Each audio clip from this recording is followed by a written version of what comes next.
1980 का दौर जब बॉलीवुड में या तो एंग्री यंग मैन का जमाना था या फिर रोमांटिक हीरो का।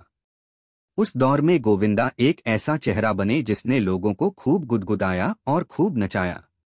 जब उन्होंने फिल्मी पर्दे पर पहला कदम रखा तो किसी को इस बात का अंदाजा नहीं था कि वो 1980 के अंत और 90 के शुरुआती दशक तक न केवल दर्शकों बल्कि प्रोड्यूसर और डायरेक्टर्स की पहली पसंद बन जाएंगे।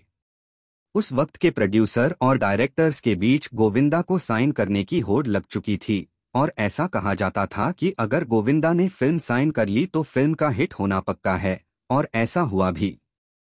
उनका डांस जितना सरल उतना ही एनर्जेटिक था। उनकी बॉडी लैंग्वेज और एक्सप्रेशन ऐसे थे कि उनकी आंखें ही डायलॉग्स डिलीवर कर देती थी। उनकी कॉमिक टाइमिंग इतनी नेचुरल थी कि लगता ही नहीं था कि एक्टिंग कर रहे हैं। उनकी एक्टिंग का अंदाज ऐसा जिसने उन्हें हर घर का हिस्सा बना दिया। रोल चाहे गरीब लड़के का हो या अमीर का, पुलिस वाले का हो या शरारती आशिक का, गोविंदा हर किरदार को ऐसा निभाते थे कि लोग मंत्रमुग्ध हो जाते थे।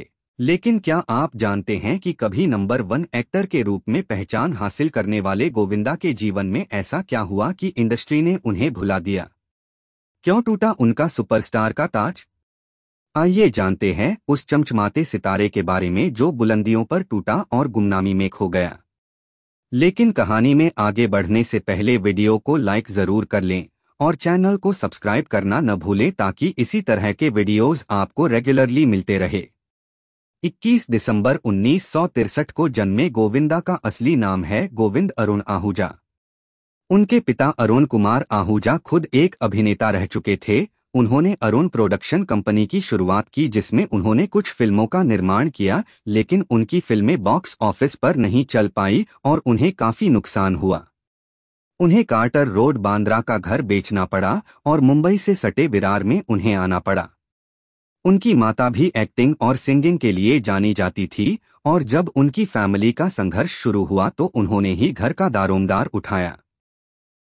ऐसे में गोविंदा ने विरार की गलियों से सफर शुरू किया, जहां फिल्मों की चकाचौंध से वो दूर थे। उन्होंने वसई के वर्तक कॉलेज से कॉमर्स की पढ़ाई पूर्ण की। उन्होंने मॉडलिंग से शुरुआत की लेकिन कई बार रिजेक्शन झेले, फिर भी वो रुके नहीं।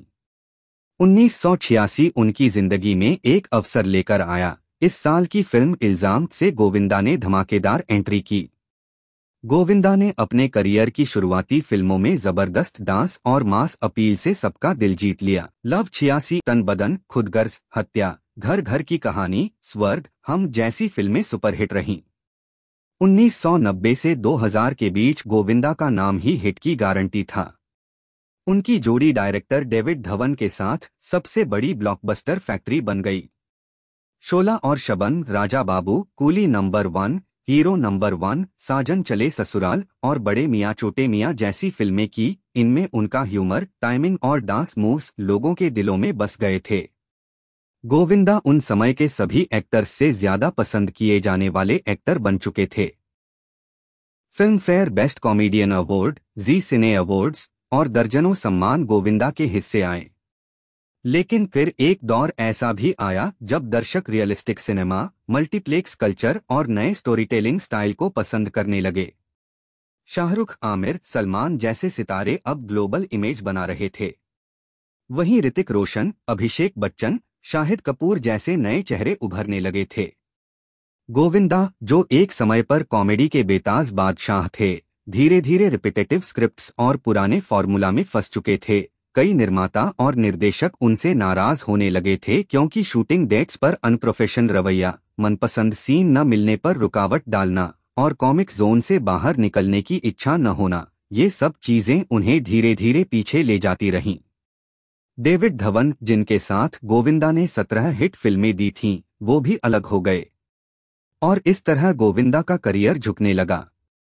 2004 में गोविंदा ने राजनीति में कदम रखा, लेकिन संसद में उपस्थिति कम, कामकाज में भागीदारी कम और फिल्मी दुनिया से दूरी, इसने उनके दोनों करियर को नुकसान पहुंचाया। हालांकि उन्होंने हार न मानते हुए 2007 में सलमान खान के साथ फिल्म पार्टनर की तो लोग फिर से मुस्कुराए और उम्मीद जागी कि शायद इस फिल्म से उनका करियर यू टर्न ले लें, लेकिन यह कमबैक टिक नहीं पाया। फिर आई फिल्म मनी है तो हनी है, किल दिल और आ गया हीरो, लेकिन न तो फिल्में चलीं और न ही उन्हें दोबारा वही स्टारडम मिला। गोविंदा ने जी तो छप्पर फाड़ के dance India dance, super moms season 2 और डांस बंगला डांस जैसे टीवी शोज को होस्ट और जज भी किया, लेकिन वो नाम नहीं हुआ जो वो एक्सपेक्ट कर रहे थे। हालांकि आज भी सोशल मीडिया पर गोविंदा के डांस की रील्स, फनी डायलॉग्स और 90 की फिल्में ट्रेंड करती हैं। बीबीसी द्वारा कराए गए एक अंतर्राष्ट्रीय ऑनलाइन सर्वे में गोविंदा को world's 10th greatest star of screen of all time चुना गया था। इस सर्वे में उन्हें Charlie Chaplin, Marlon Brando, Robert De Niro और अमिताभ बच्चन जैसे दिग्गज सितारों के साथ रखा गया। यह उस समय एक बड़ा सम्मान था जब इंटरनेट और सोशल मीडिया का प्रभाव बहुत सीमित था। यह पोल गोविंदा की विश्व स्तर पर लोकप्रियता और टैलेंट का प्रमाण है, खासकर उनके कॉमिक स्टाइल और डांस के लिए। गोविंदा की फिल्में UK, USA, south Africa, Mauritius, Fiji, Dubai और रशिया जैसे देशों में बेहद लोकप्रिय रहीं। वहीं उनकी स्टाइल इतनी यूनिक थी कि 90 के दशक में एनआरआई कम्युनिटी उन्हें इंडियन रॉबिन विलियम्स कहती थी। उसकी वजह उनकी कॉमेडी टाइमिंग और मस्ती भरे डांस मूव्स थे। लंदन और दुबई में उनके कई लाइव शो हुए, जहां उन्हें स्टेज पर देखने के लिए हजारों दर्शक जुटते थे। न्यूयॉर्क टाइम्स और बीबीसी एशिया जैसे विदेशी मीडिया प्लेटफॉर्म्स पर गोविंदा को इंडियाज मोस्ट वर्सटाइल एंटरटेनर और द किंग ऑफ देसी करिश्मा कहा गया, जो दर्शाता है कि उनकी मास अपील बॉर्डर्स के पार भी गई।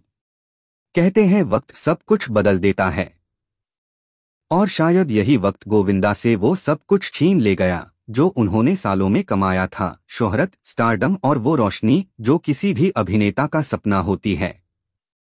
अगर आपको भी गोविंदा पर आधारित यह कहानी पसंद आई हो तो इसे लाइक करें और कमेंट्स में जरूर लिखें आपकी ऑल टाइम फेवरेट गोविंदा की फिल्में और गानों के बारे में। साथ ही चैनल को सब्सक्राइब करना न भूलें ताकि आप तक पहुंच सकें ऐसे लोगों की कहानी जिन्होंने देश का नाम रोशन किया।